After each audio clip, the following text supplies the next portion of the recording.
Hello students, welcome back to our channel. Students, SST की last video में जैसे कि मैंने आपको लेसन 1 संसाधन रीड करके बताया था, हमारी जो बुक चल रही है संसाधन एवं विकास, उसका लेसन 1 संसाधन वो आपको मैंने रीड करके समझाया था। उसकी 2 वीडियोज़ मैंने आपको सेंड किए हैं। आई होप आप सभी ने वो वीडियो देखी होंगी और अपने लेसन को भी अच्छे से रीड किया होगा। इसके साथ साथ मैंने उसके शॉर्ट क्वेश्चन आंसर भी आपको सेंड कर दिए हैं। आप सभी ने वह भी फेयर नोटबुक में लिख लिए होंगे और याद कर लिए होंगे। आज हम संसाधन एवं विकास यानी ज्योग्राफी की बुक का लेसन नंबर 2 भूमि, मृदा, जल, प्राकृतिक वनस्पति और वन्य जीवन संसाधन के बारे में पढ़ेंगे। इसके बारे में पढ़ेंगे भूमि, मृदा, जल, प्राकृतिक वनस्पति और वन्य जीवन संसाधन। यानी भूमि जो हमारी संसाधन है, मृदा जो हमारे संसाधन है, जल जो हमारा संसाधन है, प्राकृतिक वनस्पति जो हमारे संसाधन है और वन्य जीवन, इन सब के बारे में हम इस लेसन में रीड करें। चलिए शुरू करते हैं। देखिए कितनी सुंदर सी पिक है आपके इसमें।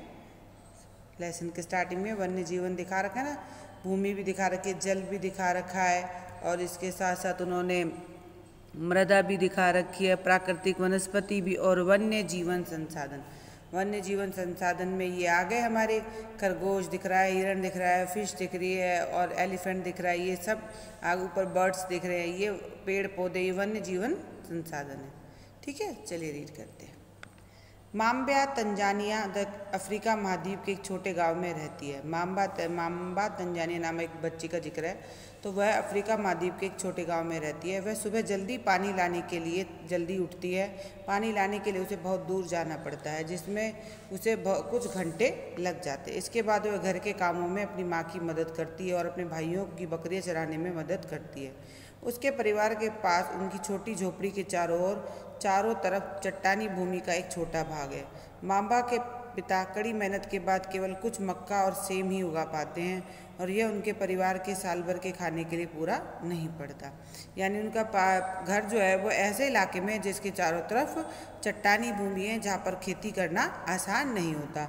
तो बहुत मेहनत करने के बाद भी उसके पिता केवल सेम फली नहीं होती है वो और मक्का यही उगा पाते हैं और इतना ही उगता है कि वह उनके साल भर के लिए भी पूरा नहीं होता।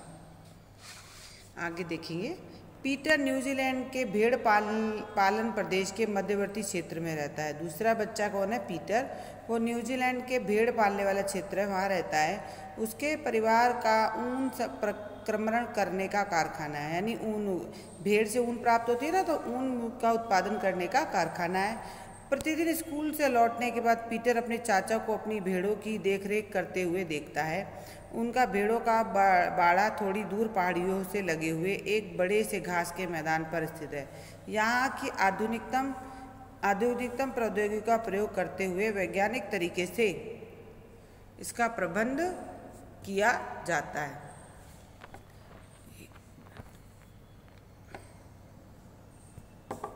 पीटर के परिवार वाले जैविक कृषि द्वारा सब्जियां भी उगाते हैं।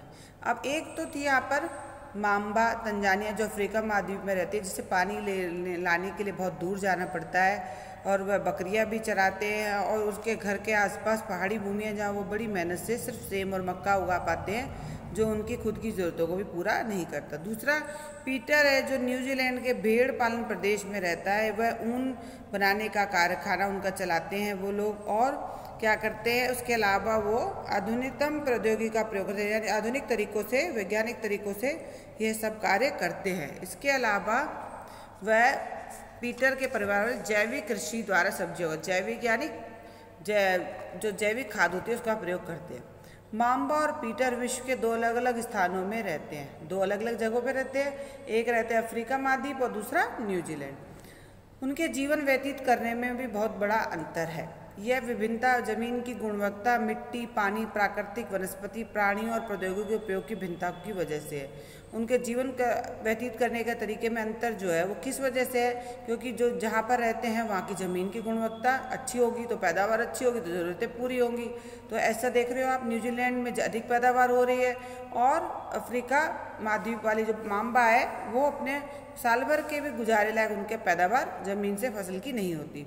मिट्टी पे भी डिपेंड करता है, पानी पर भी, वहाँ की प्राकृतिक वनस्पति पर भी, प्राणियों पर और प्रौद्योगिकी के उपयोग पर, यानी कि जो आधुनिक तरीके उनका कितना उपयोग किया जाता है।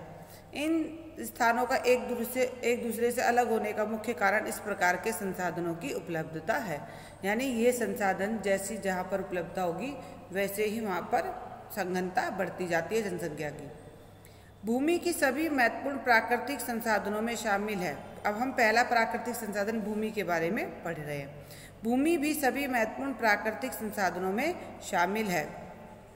भूपृष्ठ के कुल क्षेत्रफल का लगभग 30% भाग भूमि है और उसे थोड़े से प्रतिशत के भी सारे भाग आवास योग्य नहीं है, यानी पूरी जो कुल धरती है उसका 30% भाग ही क्या है, भूमि है, और इस थोड़े से भाग पर भी सारे भाग, इस थोड़े से प्रतिशत के भाग पर भी सारे भाग आवास योग्य नहीं है, यानी रहने योग्य नहीं है। पूरी 30% है भूमि जो है हमारी पूरी पृथ्वी का, लेकिन वो भी पूरा का पूरा रहने योग्य नहीं है।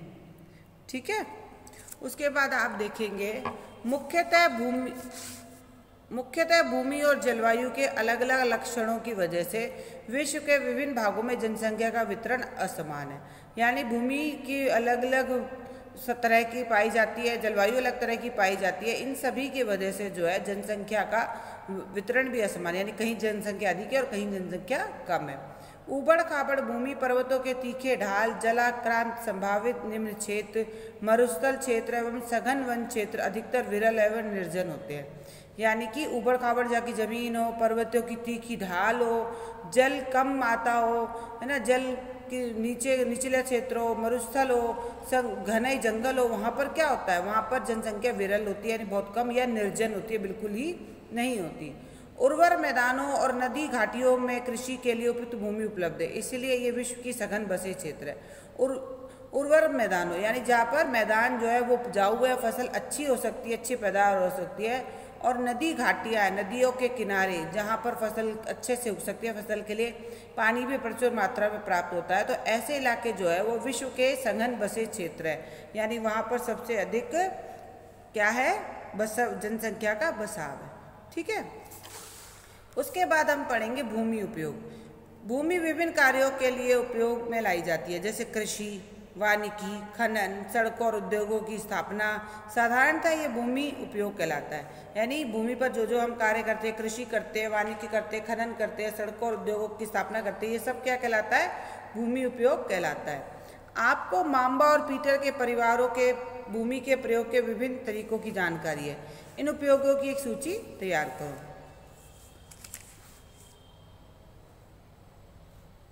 उसके बाद देखेंगे भूमि का उपयोग भौतिक कारकों पर आधारित करता है, जैसे स्थलाकृति, मृदा, जलवायु, खनिज और जल की उपलब्धता। इन कारकों पर भूमि का उपयोग क्या करता है, निर्भर करता है। जहाँ की स्थलाकृति अच्छी होगी, जहाँ की मिट्टी अच्छी होगी, जहाँ की जलवायु उपयोगी होगी, मतलब सुटेबल होगी, खनिज प्राप्त होते होंगे, वहाँ पर जनसंख्या अधिक होगी। जनसंख्या और प्रौद्योगिकी मानवीय कारक है, ये भूमि की उपयोग प्रतिरूप के महत्वपूर्ण निर्धारक है। ये क्या करते हैं, जनसंख्या और प्रौद्योगिकी क्या करते हैं, भूमि की उपयोगिता को निर्धारित करते हैं। भूमि को निजी भूमि और सामुदायिक भूमि के आधार पर भी बांटा जा सकता है, दो आधारों पर, यानी सामुदायिक निजी भूमि यानी किसी की अपनी पर्सनल, और सामुदायिक भूमि यानी समुदाय की। निजी भूमि किसी व्यक्ति के स्वामित्व में होती है, जबकि सामुदायिक भूमि समुदाय के स्वामित्व में होती है। सामान्य रूप से इसका प्रयोग समुदाय से संबंधित लोगों के लिए किया जाता है। कौन सी भूमि का, सामुदायिक भूमि का, जैसे चारा, फलों, नट, औषधि, बूटियों को इकट्ठा करना, यह सामुदायिक भूमि यानी साझा संपत्ति कहलाती है। ठीक है, उसके बाद हम देखेंगे जनसंख्या और उनकी मांग हमेशा बढ़ती रहती है। देखिए यहीं आएंगे, जनसंख्या और उनकी मांग हमेशा बढ़ती रहती है, जबकि भूमि की उपलब्धता नहीं बढ़ती, यानी जनसंख्या बढ़ रही है और जनसंख्या आवश्यकताएं भी बढ़ती जा रही हैं, लेकिन भूमि तो उतनी है, भूमि तो नहीं बढ़ रही ना, वह तो सीमित है।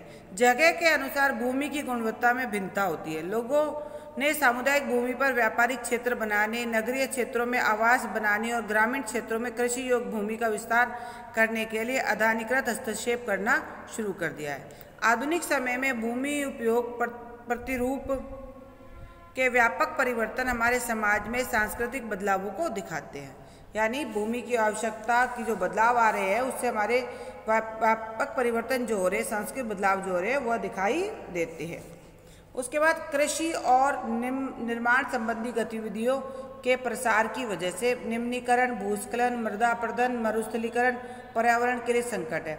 अब भूमि कृषि और निर्माण संबंधी, कृषि के लिए जंगल काटे जा रहे हैं या आवास बनाने के लिए या फैक्ट्रियां बनाने के लिए जंगलों को काटा जा रहा है, तो उससे क्या हो रहा है, निम्नीकरण हो रहा है, भूस्खलन हो रहा है, मृदा अपरदन हो रहा है, मरुस्थलीकरण हो रहा है। तो ये सब क्या है, पर्यावरण के महत्वपूर्ण क्या है, संकट है। अब यहाँ पर आप देखेंगे भूस्खलन।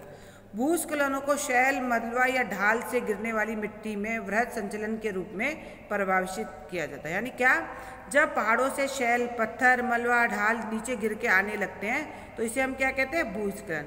वे प्राय भूकंप, बाढ़ और ज्वालामुखी के साथ घटित होते हैं। भूस्खलन लंबे समय तक भारी वर्षा होने के कारण होता है। कुछ समय के लिए नदी के प्रवाह में रुकावट पैदा कर देता है। भूस्खलन से क्या होता है, कुछ समय के लिए नदी के प्रवाह में रुकावट पैदा होती है। नदी अवरुद्धता के अचानक फूट पड़ने से निचली घाटियों के आवासों में विनाश हो जाता है। और अचानक से जब वो नदी फूटती है, पानी इकट्ठा होता है, तो क्या होता है, निचले हिस्सों में, घाटियों में आवास जो घर होते हैं उनका विनाश हो जाता है। पहाड़ी क्षेत्रों में भूस्खलन एक मुख्य और विस्तृत रूप से फैली प्राकृतिक आपदा है। आप हर दूसरे दिन टीवी में देख रहे होंगे, पहाड़ों पर, उत्तराखंड में, कश्मीर की साइड शिमला भूस्खलन हो गया, भूस्खलन हो गया। तो क्या होता है, वहाँ पहाड़ टूट टूट के नीचे की तरफ आ जाते हैं। तो फैली आपदा जो प्राय जीवन और संपत्ति को नुकसान पहुँचाती है और चिंता का एक मुख्य कारण है। ठीक है, तो आपने देखा यहाँ पर भूस्खलन के बारे में, जैसे आप बता रहे थे, ये निम्नीकरण, भूस्खलन, मृदा अपरदन, मरुस्थलीय पर्यावरण, ये सब क्या है, भूमि के संकट है। उसके बाद भूमि संसाधन का संरक्षण। बढ़ती जनसंख्या तथा इसकी बढ़ती मांगों की वजह से वन भूमि और कृषि योग्य भूमि को बड़े पैमाने पर नुकसान पहुंचाते हैं। ठीक है,